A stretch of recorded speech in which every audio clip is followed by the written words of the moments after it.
നന്നായി പഠിക്കണം, പോലീസിലല്ലാതെ ജോലി വാങ്ങണം. ആത്മഹത്യ ചെയ്ത പോലീസ് ഉദ്യോഗസ്ഥൻ ജോബിദാസിന്റെ ആത്മഹത്യാക്കുറിപ്പിലെ വാക്കുകളാണിത്. സംസ്ഥാനത്തെ പോലീസ് ഉദ്യോഗസ്ഥരുടെ ദുരവസ്ഥ എത്രത്തോളമെന്ന് ചൂണ്ടിക്കാണിക്കുന്നതാണ് ഈ ആത്മഹത്യാക്കുറിപ്പ്.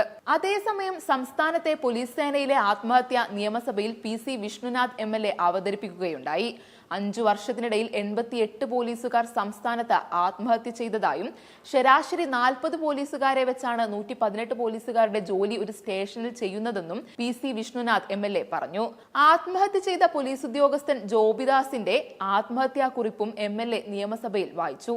അതേസമയം പോലീസ് സേനയിൽ 8 മണിക്കൂർ ജോലി എന്നത് പെട്ടെന്ന് നടപ്പിലാക്കാൻ സാധിക്കില്ലെന്നാണ് മുഖ്യമന്ത്രി മറുപടി നൽകുകയുണ്ടായത്. എന്നാൽ ഇത് ലക്ഷ്യമിട്ടുകൊണ്ടുള്ള പ്രവർത്തനമാണ് സർക്കാർ നടത്തിവരുന്നതെന്നും തിരക്കുള്ള 52 സ്റ്റേഷനുകളിൽ നടപ്പിലാക്കിയതായും കൂടുതൽ സ്റ്റേഷനുകളിലേക്ക് ഇത് വ്യാപിപ്പിക്കുമെന്നും മുഖ്യമന്ത്രി വ്യക്തമാക്കി. മാനസിക സമ്മർദ്ദം ലഘൂകരിക്കുന്നതിന് മുതിർന്ന പോലീസ് ഉദ്യോഗസ്ഥരെ ഉപയോഗിച്ച് മെന്ററിംഗ് സംവിധാനം ഏർപ്പെടുത്തിയിട്ടുണ്ടെന്നും മുഖ്യമന്ത്രി പറഞ്ഞു. പോലീസ് സ്റ്റേഷനുകളിൽ ബാഹ്യ ഇടപെടലുകൾ ഇല്ലെന്നും മുഖ്യമന്ത്രി പറയുകയുണ്ടായി.